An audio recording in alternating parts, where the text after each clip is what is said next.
Tod, thank you for coming on. My pleasure. This is going to be a really fun podcast, I can tell. Yeah. I warned you I was going to ask you this, but who is Tod Beardsley? Oh gosh, man, the myth, the legend. Okay, so I am I used to be a teenage hacker hoodlum who kind of tripped into this industry. I was a 80s phone hacker kid. And today I am vice president of security research at runZero, and then a whole bunch of stuff in between. So I've been around a couple blocks. I know my bleeps from my bloops, and I have a real fun time talking about security, explaining security. The thing I have dedicated basically my whole life to teaching people how hacking works, how defense works. I've switched between offense and defense probably, 5 or 6 times. Currently more defense than offense, but it's a weird job. It's a weird industry, honestly. And today, let's say, I am on the CVE board, and CVE used to expand to common vulnerabilities and exposures. But much like NPR or KFC, we no longer expand it. It's just CVE is just CVE. So I don't know why they care about such a thing, but that's what they do now. So I like CVE a lot. I'm a big fan. I've been dealing with CVE since 1999, and so the late 20th century, and it is basically the lingua franca of being able to say, like, this vulnerability is this and not that, right? Like, that is kind of a fundamental core of CVE, and it's kind of the underpinning of an underpinning of this entire crazy industry that we're in. Awesome. Great explanation. the late 20th century. CVE. Yeah. What would happen if it broke and we didn't have it? So, so my worry is that we're headed toward like a collision course with balkanization, right? Where the CVE program is funded entirely by the United States government through DHS, Department of Homeland Security, Science and Technology, and also CISA, I guess. Like, federal budgeting is still mysterious to me. I was a Fed for a little while, and I still don't really understand it. And so I don't expect anyone to understand it. But ultimately, CVE identifiers let you distinguish between vulnerabilities. So you're never saying like that SharePoint vulnerability. Oh, the SharePoint vulnerability that was published 2 weeks ago. Like, that is a lot of words, right? And computers are real bad at that, right? If you say, hey, find me that SharePoint vulnerability in my environment, that sucks because there's 20. And so if we want to talk about specifics on vulnerabilities, we need some kind of like handle to like cling on to. And that's what CVE provides. And this is ultimately why we have CVE, because in the bad old days, we had a million billion different identifiers, and they were very vendor specific. Like, each vendor had their own ones. And so we had like Bugtrack IDs, Secunia IDs, Xforce IDs, ZDI IDs, and a million other ones, right? And so CVE came riding in on its shining white horse saying like, hello world, like, you can use these, and they're like not copyright encumbered, they're not patent encumbered. You can like just use them in whatever product, open source, otherwise. And it really, I think we have something here, right? Like, that was the quote from Steve Christie, like in 1999. It's like, hey, if we get like 1,000 of these, we might actually have something. Well, here we are, closing in on 400,000 CVEs later. I'm pretty sure we have something.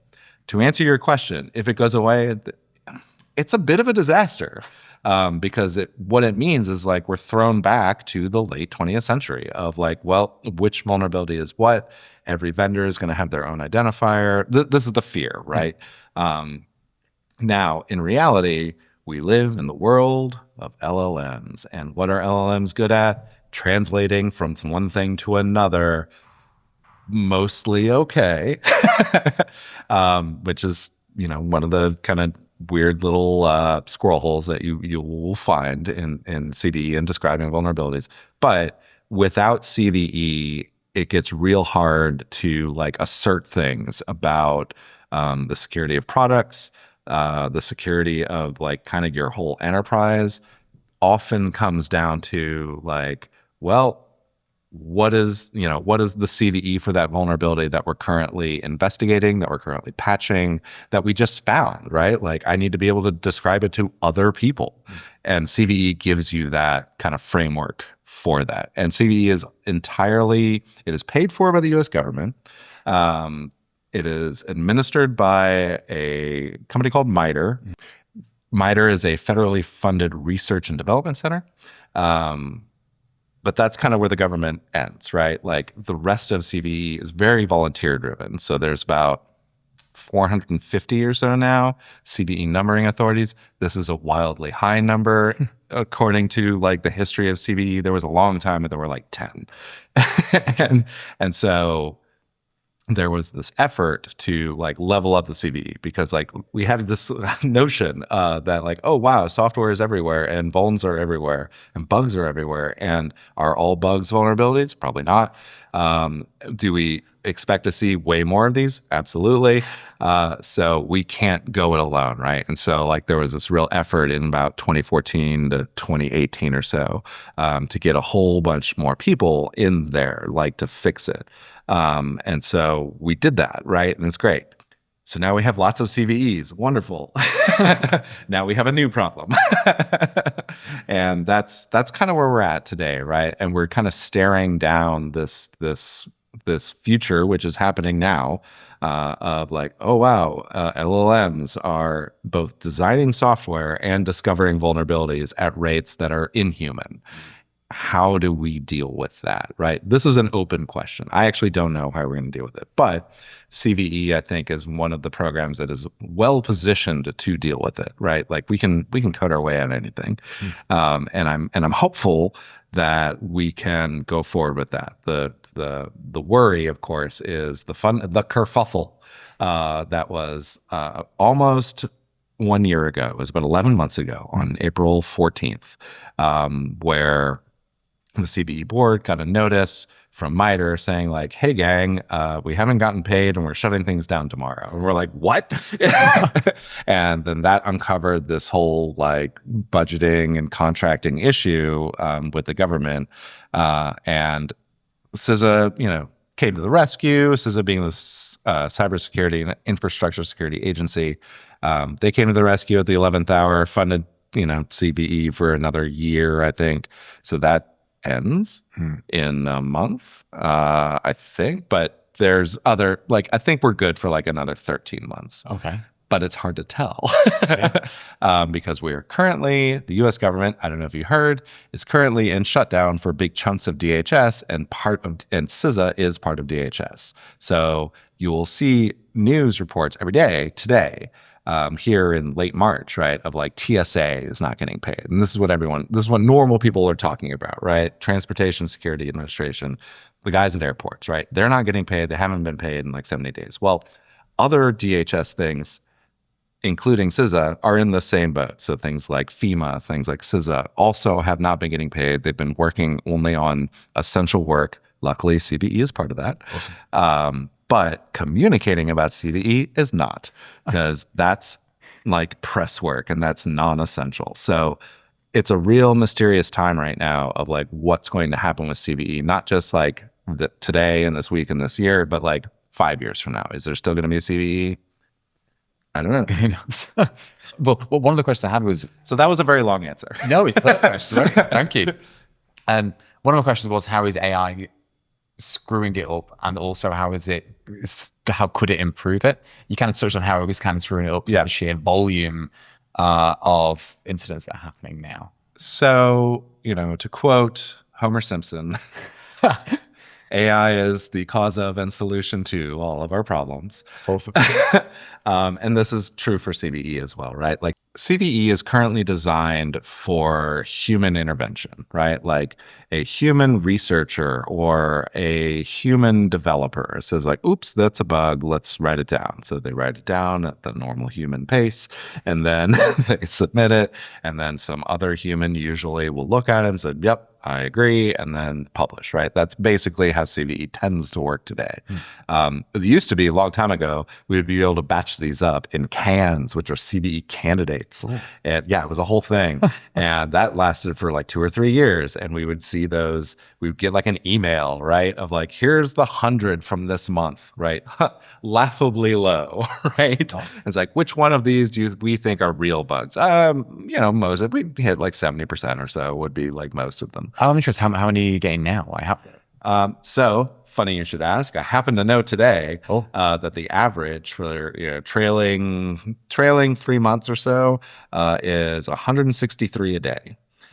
And so very much on track to break 500,000 total. CVEs never die. They rarely, which is not entirely true. So it isn't possible to retire CVEs, but only if it was defective in some way, usually after it's published, right? Like sometimes you will publish something that's wrong, that's fine. Like people publish wrong things all the time. This is where software vulnerabilities come from. CVE has the same problem.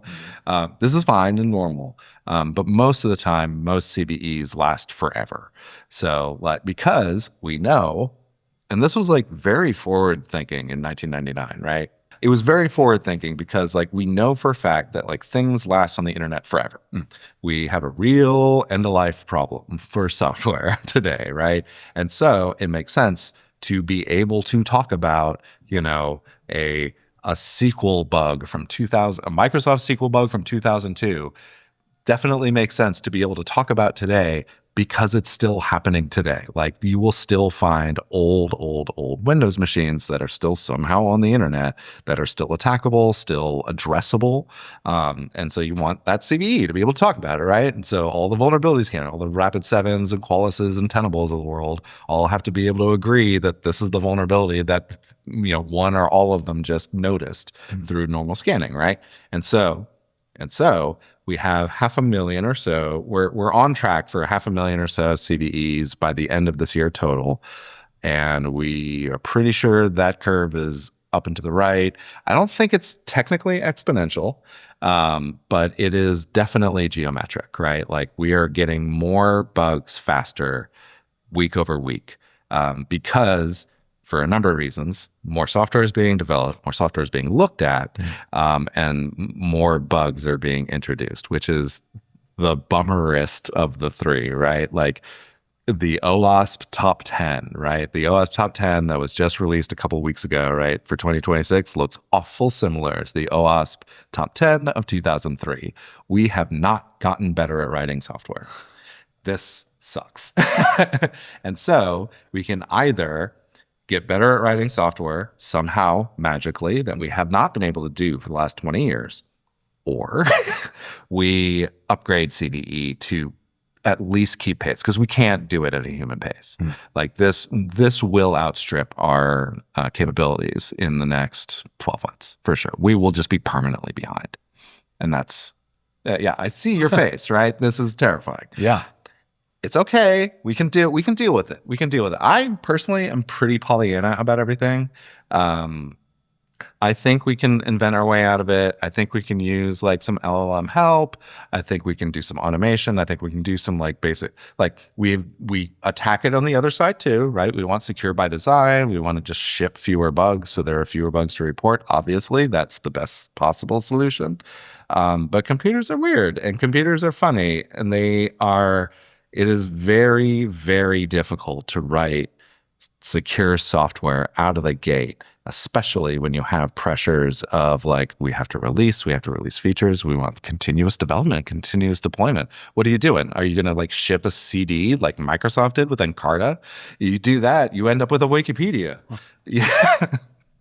Wow, I've got so many questions, but I feel like we haven't got enough time. Okay, scary. So a little scary. I do think we can do it though, right? Like the biggest blocker here is the bureaucracy of MITRE, I would say. And it's not their fault, right? And I say bureaucracy, I'm trying to say it like in the most neutral way I can, right? Yes. Because like bureaucracy is important. You need bureaucracy, or else like you could just assert a zillion CVEs and just say like every line is a bug. That is nonsense, right? And so you do need some control on that. You need to be able to say like, this is a bug and this isn't, or this is a bug that doesn't actually have security implications in any real world implication, right? Like you want to be able to say things like that in the language of CVE. And so we're working also on like the underpinning that it is a wildly complicated system that no one really understands fully, I think. Yeah. You know, I'm on the board and there are parts of CVE that are still mysterious to me. I've been on the board for like 10 years. I've been in the industry since technically the 80s. Yeah.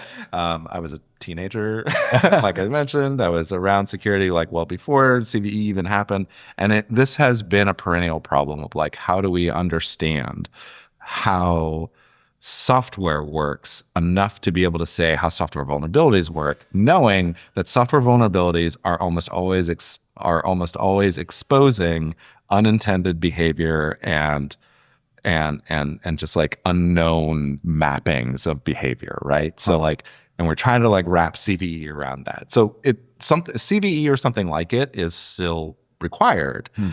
If it'll be CVE, I don't know, right? Like there are a couple other standards that are starting to emerge now that some people, specifically Europeans, seem to like.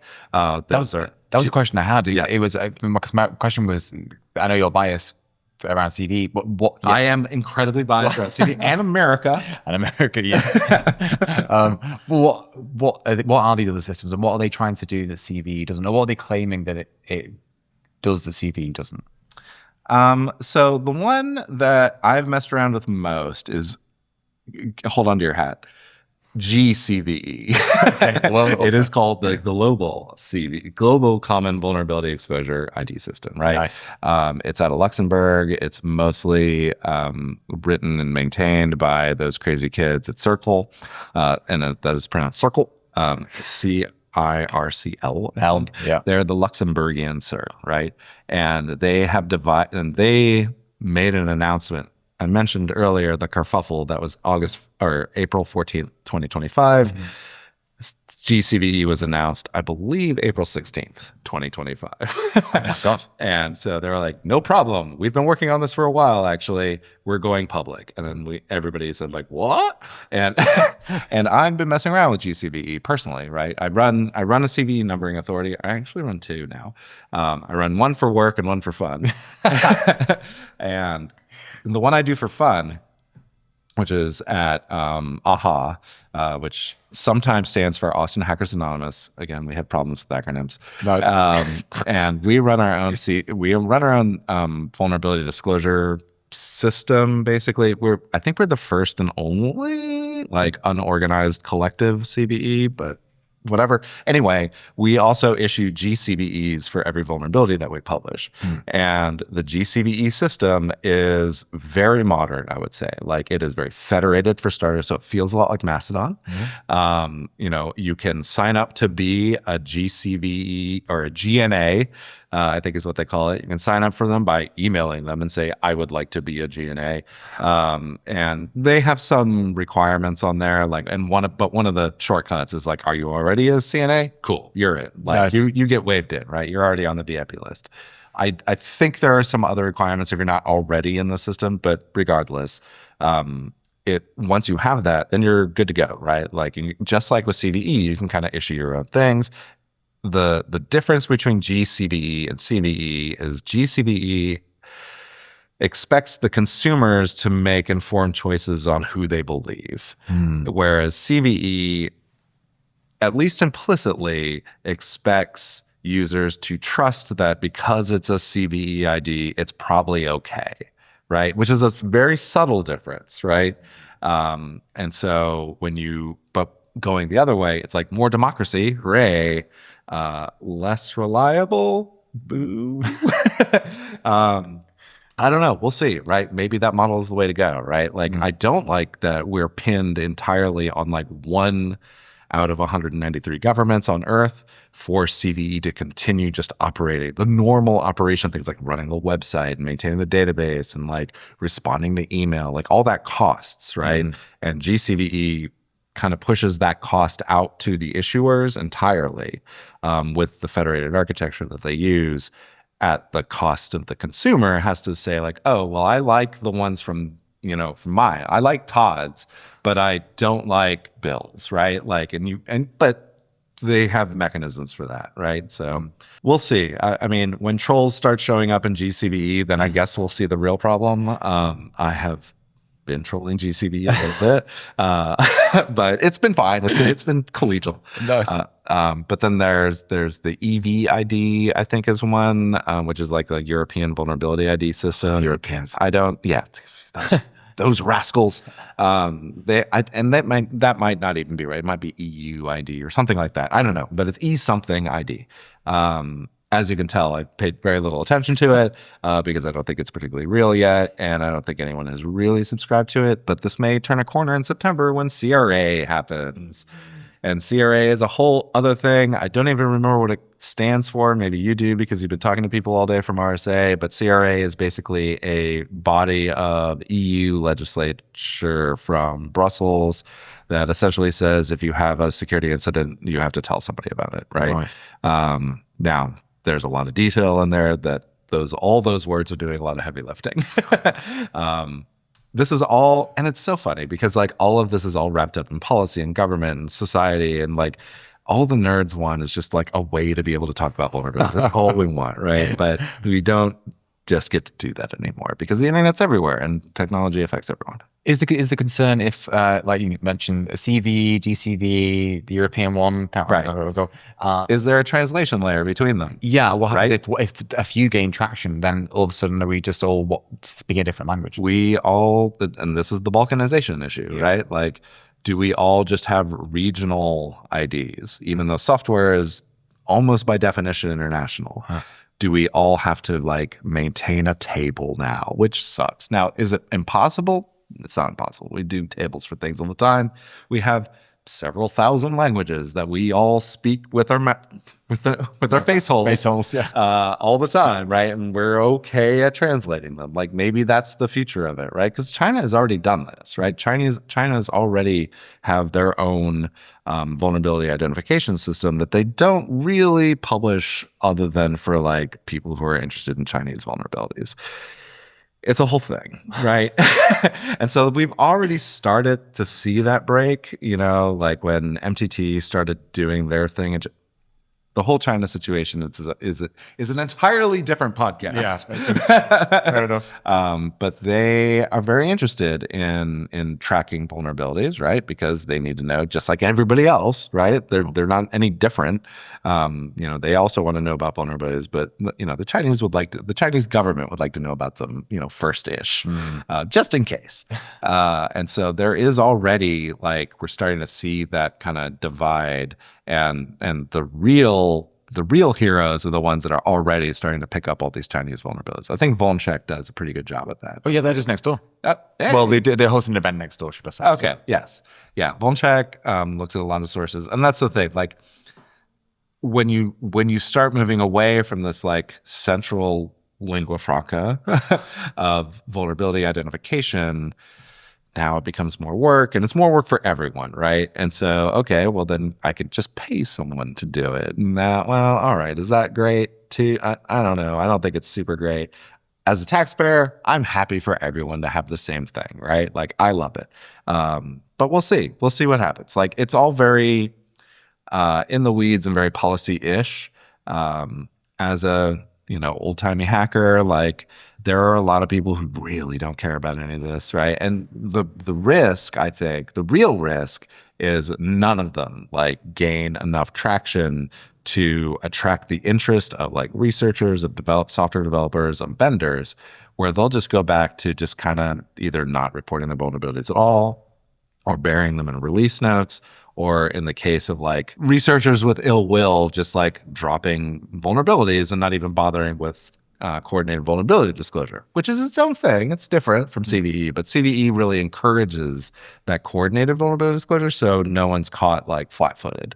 And attackers don't care about any of this, right? Attackers give no spits about like which vulnerability identifier it is. As long as they get shells, they're good, right? Like, or as long as they get persistence, they're good. They don't care. Like, none of this makes any difference to on the attacker side, which means it's all defenders spending energy and resources and time and people on all of this rather than doing the job of defending. And that's, I think, the real tragedy of it all. So sorry for being a bummer. I do think we can get out of it. It'll take a little doing and it'll take a little jujitsu with the government, but I'm pretty sure we can solve this before AI kills us all.